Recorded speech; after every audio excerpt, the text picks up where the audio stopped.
6 days.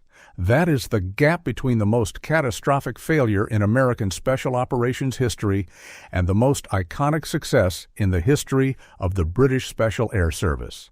6 days between a burning C-130 in the Iranian desert and black-clad figures abseiling down the front of an embassy in South Kensington while the world watched live on television.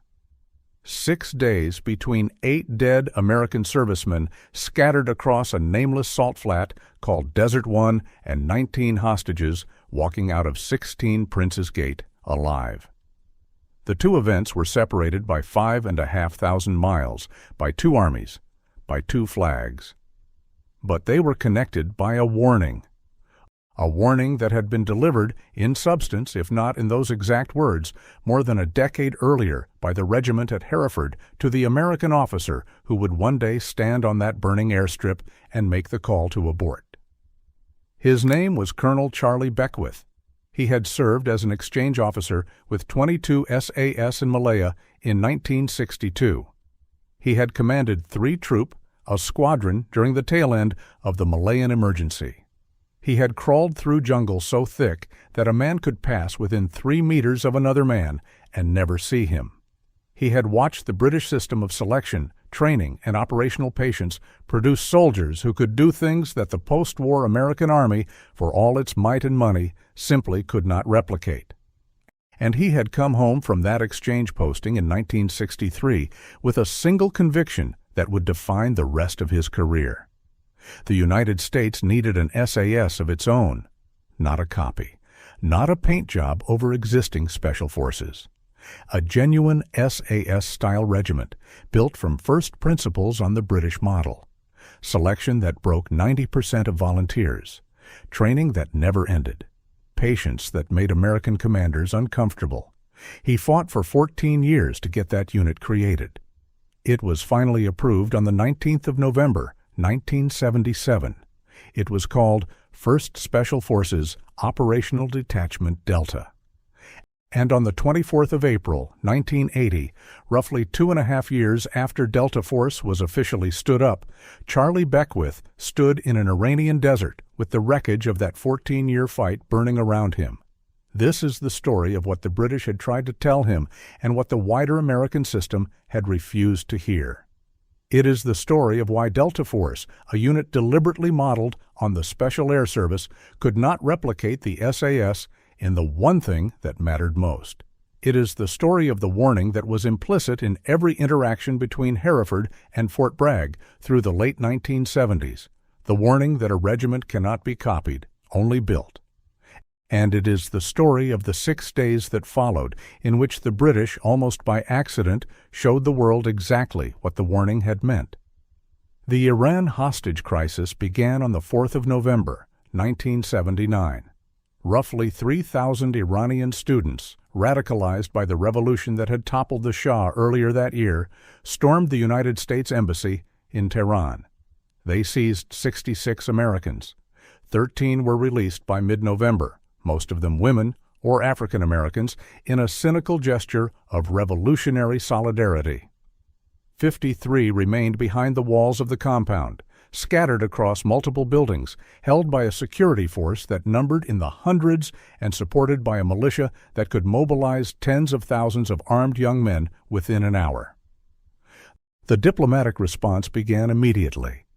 The military response began at roughly the same time, although it would take 5 months of planning before a mission was finally approved. The man assigned to plan the ground component of that mission was Beckwith. His new unit, Delta Force, had achieved full operational capability in the autumn of 1979, barely weeks before the embassy fell. Delta's first real-world mission would be the hardest hostage rescue ever attempted by any military force on Earth, conducted over a distance of more than 1,000 miles from the nearest friendly base, against a target defended by thousands of armed defenders in a country where every single person who saw the rescue force was a potential enemy. The problem was not Delta Force. Delta Force was, by every account from the men who served in it and the men who observed it from the outside, a superb unit. Beckwith had recruited from across the Army.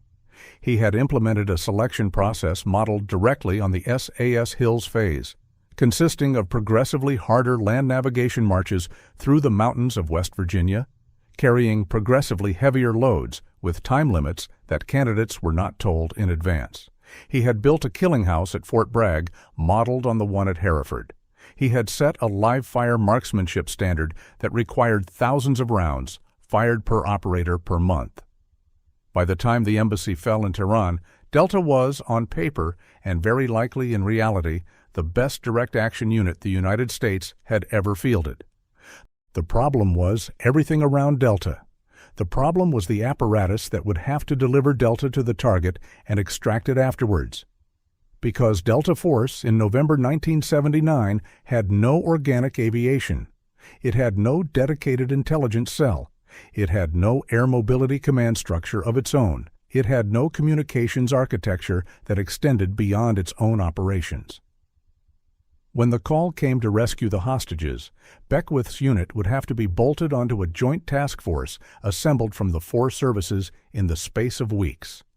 Pilots from the Navy and the Marines would fly the helicopters. C-130 crews from the Air Force would provide the fixed-wing lift and the fuel. Army Rangers would secure the refueling site. And a command structure put together on an improvised basis would try to coordinate all of this across a distance of thousands of miles in conditions of absolute secrecy, with no meaningful rehearsal of the whole plan from beginning to end. This was the warning that the British experience contained. The SAS in 1980 had been refining its approach to complex operations for roughly 4 decades. It had learned, through the deserts of North Africa, the jungles of Malaya, the mountains of Oman, and the streets of Belfast, that a special operation is not a collection of individual elements assembled for a single mission. It is a system in which the shooters, the pilots, the signalers, the intelligence officers, and the command staff have worked together for years, understand each other's procedures at a subconscious level, and have rehearsed the mission or something very like it until the execution is pure muscle memory. The SAS had its own dedicated helicopter support through 7 Squadron of the Special Air Service Regiment's aviation partners. It had integrated signal support from 264 Signal Squadron, which lived, trained, and deployed with the regiment. It had a counter-revolutionary warfare wing that had been rehearsing hostage rescue scenarios in a purpose-built facility at Hereford since the early 1970s. By the time the Iranian embassy was seized in London, B Squadron of 22 SAS had been practicing for that exact scenario in mock-ups of that exact type of building for several years. Delta Force in April 1980 had none of that, not because Delta was new, not because Beckwith had failed to build it, but because the American system that surrounded Delta had not evolved alongside the unit. The Navy helicopter pilots initially assigned to the mission were minesweeping specialists with no experience of low-level tactical flight at night. When it became clear that most of them could not fly the profile the mission required, they were largely replaced in December 1979 by Marine Corps pilots selected for their night and low-level experience. The final helicopter element comprised 12 Marines, 3 Navy aviators, and 1 Air Force pilot. These were competent men. Several had combat experience from Vietnam. But they had not trained as a unit. They had not flown with the Delta shooters who would be riding in the backs of their aircraft. And they were flying a helicopter, the RH-53DC Stallion, that was not the optimal airframe for the mission, but had been selected because it would fit on the deck of the USS Nimitz in the Indian Ocean. The plan was called Operation Eagle Claw. It was breathtaking in its ambition. 8 RH-53D helicopters would launch from the Nimitz and fly roughly 600 miles over the ocean and then overland into central Iran. They would rendezvous at a remote salt flat, designated Desert One, some 200 miles southeast of Tehran. At Desert One, 6 C-130 aircraft would be waiting. 3 of them, EC-130s, carried temporary fuel bladders holding roughly 18,000 gallons of aviation fuel each, enough to refuel all 8 helicopters for the next leg of the journey. The other 3 MC-130s carried the 118-man assault force, largely drawn from Delta Force with support from Rangers and attached specialists. After refueling, the helicopters would carry the assault force to a hide site in the mountains east of Tehran, codenamed Desert 2. The force would lay up there for 24 hours. On the second night, the helicopters would ferry them to the outskirts of the capital, where a CIA team already on the ground, led by the legendary retired Green Beret Dick Meadows, would meet them with trucks. The assault force would drive into the city, storm the embassy, rescue the hostages, move to a nearby stadium, and be extracted by helicopter. It was a plan of almost literary complexity, and it had a single, non-negotiable condition. A minimum of 6 helicopters had to arrive at Desert 1 in flyable condition. Beckwith and the helicopter force commander, Marine Lieutenant Colonel Edward Seifert, had agreed this number early in the planning cycle. 4 helicopters were the absolute minimum to lift the assault force. 6 gave a margin for 2 to be disabled during subsequent phases. Beckwith had asked for 10 helicopters to be carried on the Nimitz. The Navy had insisted they could only accommodate 8 on the hangar deck. The margin for error was therefore small from the beginning, and it was about to evaporate entirely. On the 24th of April, 1980, 8 RH-53Ds lifted off from the Nimitz just after sunset. The C-130s departed from Masira Island off the coast of Oman a short time later. The helicopters flew at 200 feet above the ocean, then across the Iranian coast. Less than 2 hours into the flight, a warning light illuminated in the cockpit of Bluebird 6. It was a blade inspection method indicator, warning of a possible crack in one of the massive main rotor blades. The Marine pilots of Bluebird 6 had been trained on an older variant of the H-53 in which a BIM warning was a direct precursor to catastrophic rotor failure. In their previous experience, you landed immediately when you saw that light. What they did not know, because the transition training had been compressed, was that the newer RH-53D systems produced BIM warnings far more frequently than actual blade failures, and that the manufacturer had certified continued flight for up to 79 hours after such a warning. They landed, abandoned the aircraft, and were picked up by a following helicopter. The formation was down to 7. Further inland, the helicopters encountered something the weather briefing had not properly accounted for: a haboob. A dust cloud so thick that visibility dropped to yards. Cockpit temperatures soared as the filtered air cut through engine intakes, and the single-tube night vision goggles the pilots were wearing became virtually useless. Veterans of Vietnam combat later described those hours inside the haboob as the worst experience of their lives. Inside that milky orange void, Bluebird 5 began to suffer cascading electrical failures. Critical flight and navigation instruments dropped offline one by one. Its crew made the decision to turn back. The formation was down to 6, the bare minimum. 6 helicopters reached Desert 1, albeit late and already strained. The C-130s had been on the ground for over an hour by the time the first helicopter touched down. During that wait, a civilian bus had blundered onto the landing strip, and its 45 passengers had been detained.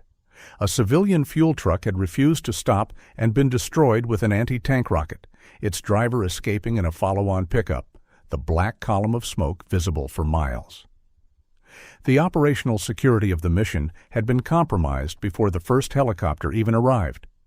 And then, as the refueling began, one of the 6 remaining helicopters, Bluebird 2, was discovered to have a hydraulic failure that rendered it non-flyable. 5 helicopters. One below the floor Beckwith and Seifert had set months before. Beckwith considered it. He asked whether he could reduce his assault force to fit in 5 helicopters. Seifert said no. The math of weight, temperature, and altitude made it impossible. Beckwith could have overruled the helicopter commander. He could have ordered the mission to continue. a lesser commander, under the crushing political weight of a president waiting in Washington, a nation waiting for vindication, and a unit waiting to prove itself, might have. Beckwith did not. He recommended abort.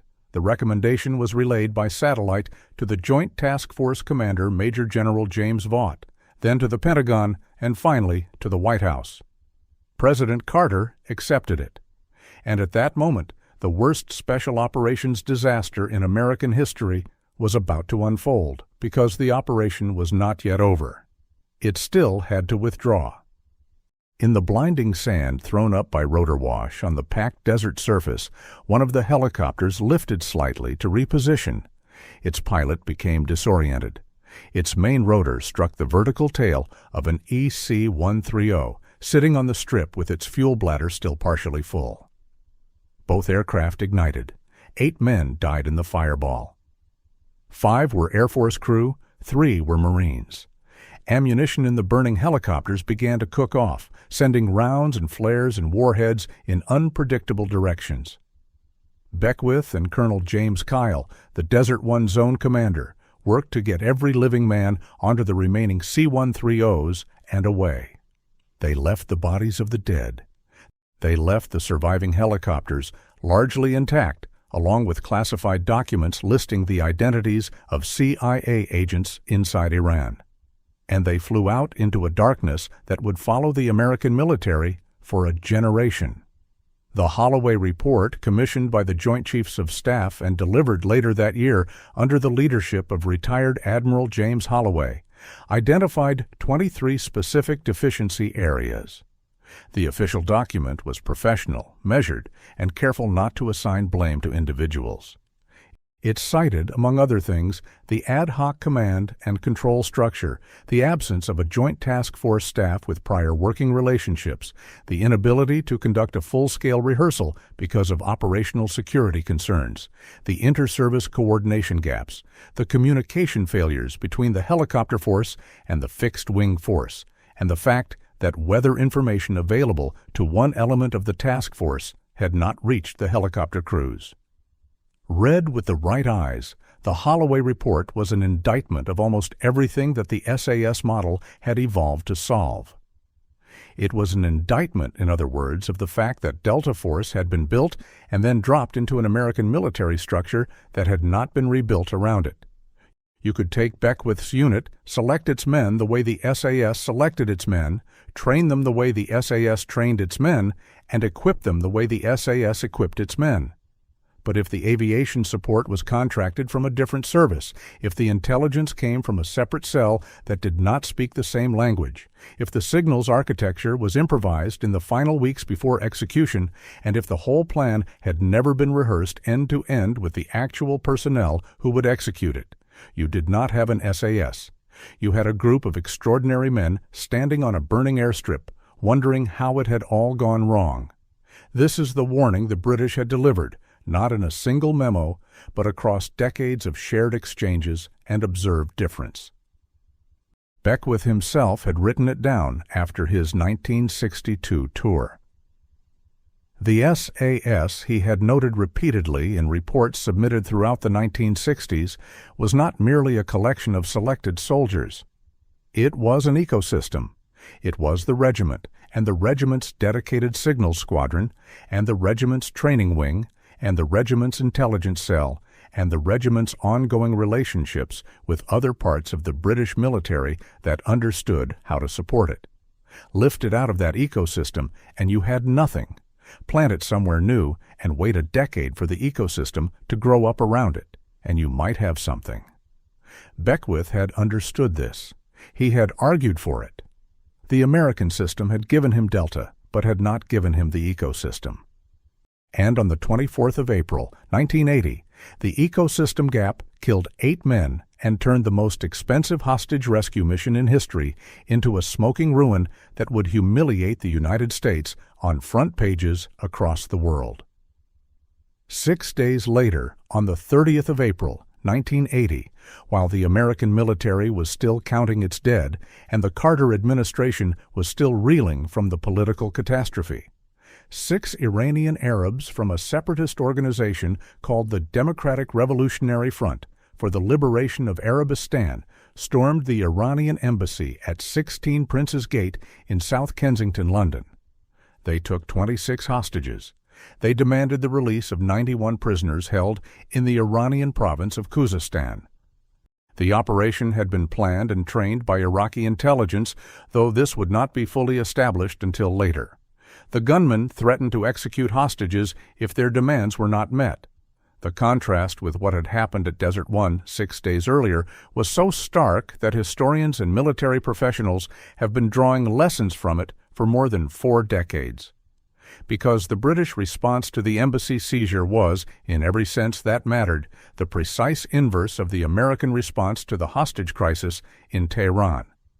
Within hours of the embassy being seized, B Squadron of 22 SAS was rolling south from Hereford down the M4 motorway to London. They did not need to be assembled from 4 services. They were a squadron.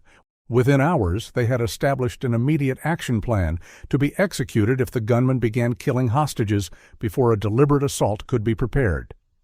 Within 24 hours, they had consulted with the embassy's janitor about the building's internal layout. They had sent a small reconnaissance team onto the roof at night to identify potential entry points. ME-5 specialists had lowered microphones down the chimneys to monitor the gunmen's locations. The SAS had taken over the Royal College of General Practitioners next door to the embassy as their jumping-off point. The regiment's operational wing, the Counter-Revolutionary Warfare Team, had been rehearsing exactly this type of scenario for years at the purpose-built facility in Hereford. The killing house at Hereford had rooms configured to resemble embassy interiors. The team had studied the West German GSG-9 assault at Mogadishu in 1977. They had worked with Special Air Service personnel who had been liaison officers on that operation.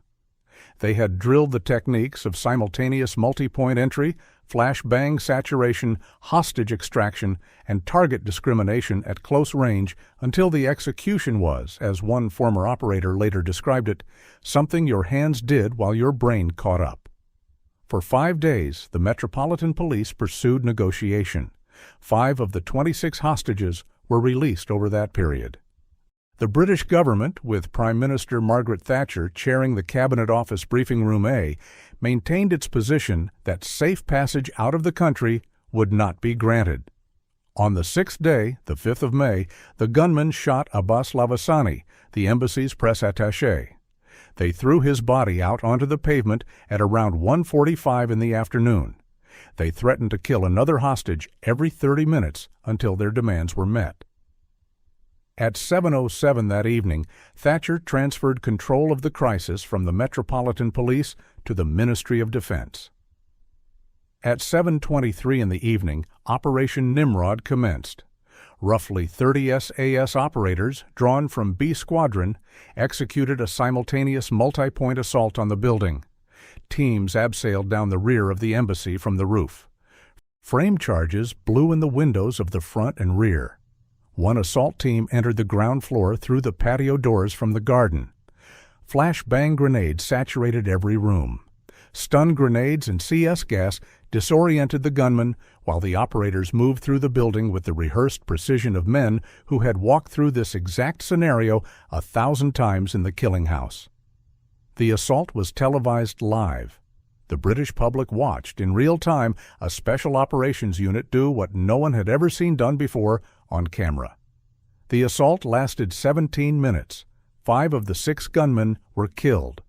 One, Fauzi Nejad, was taken alive after attempting to hide among the hostages as they were evacuated down the staircase. 19 hostages came out. One hostage, Ali Samadzadeh, was killed by the gunmen during the assault. Another, whose wounds had already been inflicted before the assault, survived. The SAS suffered no fatalities. One trooper, later identified by his pseudonym Tom MacDonald, had to be cut free from his abseil rope after it snagged, and he hung suspended above a burning window, where he was scorched but refused to fire his weapon into the room for fear of hitting a hostage. 6 days. Desert One on the 24th of April. Prince's Gate on the 5th of May. 8 dead American servicemen and a smoking airstrip on one side of the ledger, 19 live hostages, and a 17-minute assault on the other. The professional special operations community in Britain and America understood immediately what they had just seen. It was not a statement about courage. American courage at Desert One had been absolute. The Marines and airmen who died in that fireball had pressed forward under conditions that would have broken many men. Beckwith's decision to abort, made in the presence of unbearable pressure, was an act of moral bravery that has been studied at American military colleges ever since. The 6-day gap was not about the quality of the individual soldier. It was about the system that surrounded the individual soldier. The Iranian embassy siege had been resolved by a regiment. B Squadron of 22 SAS was the shooting element, but the operation had been enabled by a complete institutional ecosystem.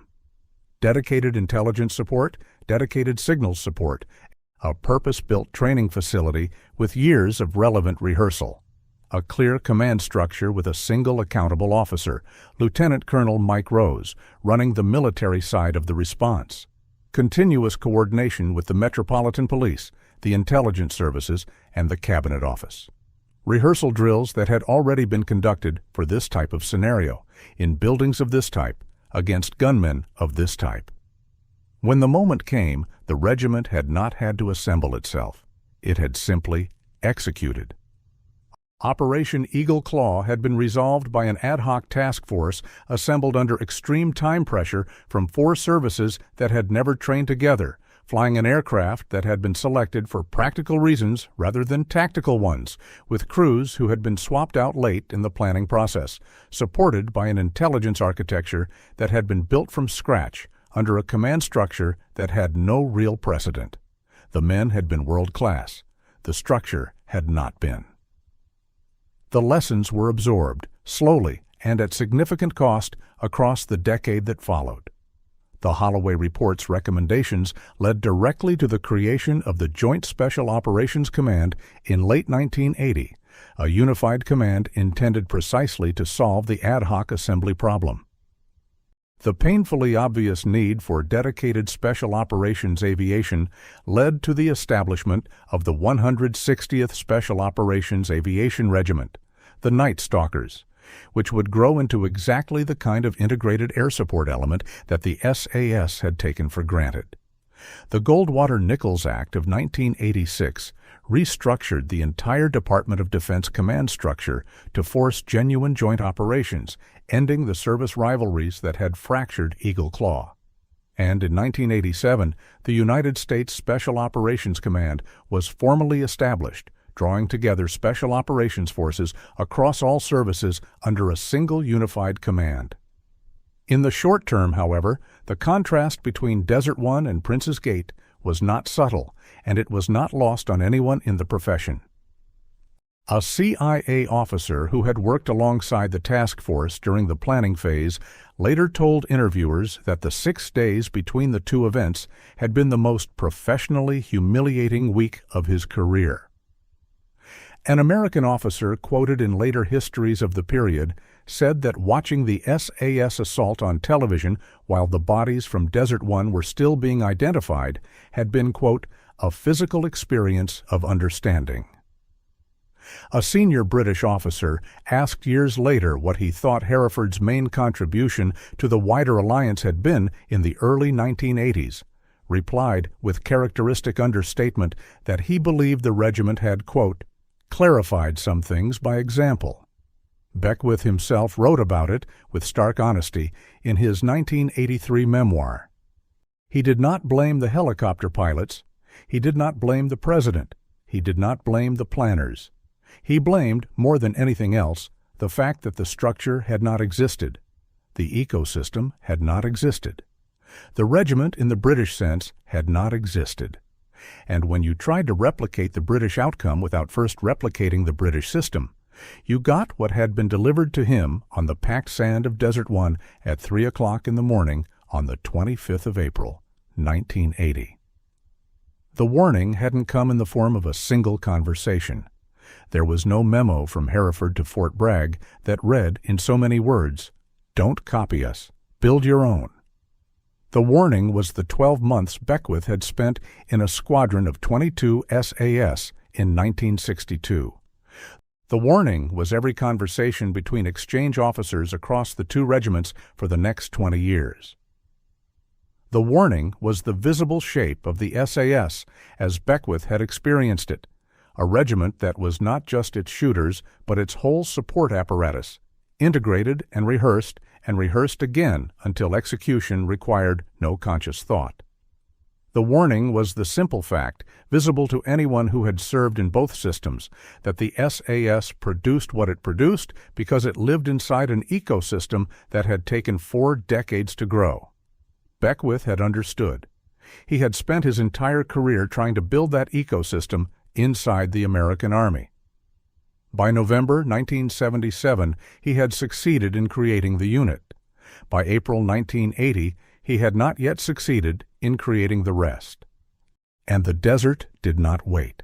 The men who died at Desert 1 were Staff Sergeant Dewey Johnson, Captain Harold Lewis, Technical Sergeant Joel Mayo, Captain Richard Backey, Captain Charles McMillan, Captain Lynn McIntosh, Sergeant John Harvey, and Corporal George Holmes, 5 Air Force airmen and 3 Marines. Their names are inscribed on a white marble column at Arlington National Cemetery, dedicated in 1983. The column stands as a reminder not of the failure of individual courage, which was never in question, but of the cost of building a ship while at sea, of trying to assemble a system in the final weeks before it is needed, of the gap between a unit and a regiment. The British had shown 6 days later what the other side of that gap looked like. The SAS, on the evening of the 5th of May, 1980, had not done anything miraculous. They had executed a drill they had rehearsed for years, inside an ecosystem they had built over decades, under a command structure they had refined through dozens of operations from Malaya to Oman to Northern Ireland. The assault on Prince's Gate was not the product of exceptional improvisation. It was the product of the precise opposite of improvisation. It was the product of long institutional preparation, finally applied. Operation Nimrod would elevate the Special Air Service into public consciousness across the world. The black balaclavas, the abseiling figures, the frame charges blowing out the front windows in daylight, the 17-minute clearance of a fortified building in the heart of London, broadcast live across every television in the country. Prime Minister Thatcher's premiership would be defined in part by her handling of that crisis. Recruitment to the regiment would become even more competitive than it already was. Foreign Special Operations units, including Delta Force itself, would send officers to Hereford in the years that followed, studying, observing, asking questions, trying to understand how the system had been built. And across the Atlantic, the painful work of building an equivalent ecosystem began in earnest. The 160th Special Operations Aviation Regiment would be formed in 1981 and would become, within a decade, the finest Special Operations Aviation unit in the world. Pilots trained to fly at below 50 feet above the ground in conditions that would have defeated the Navy and Marine crews of Eagle Claw. The Joint Special Operations Command would mature into a machine that would, by the early 2000s in Iraq and Afghanistan, execute joint special operations at a tempo and a level of precision that had been literally unthinkable in 1980.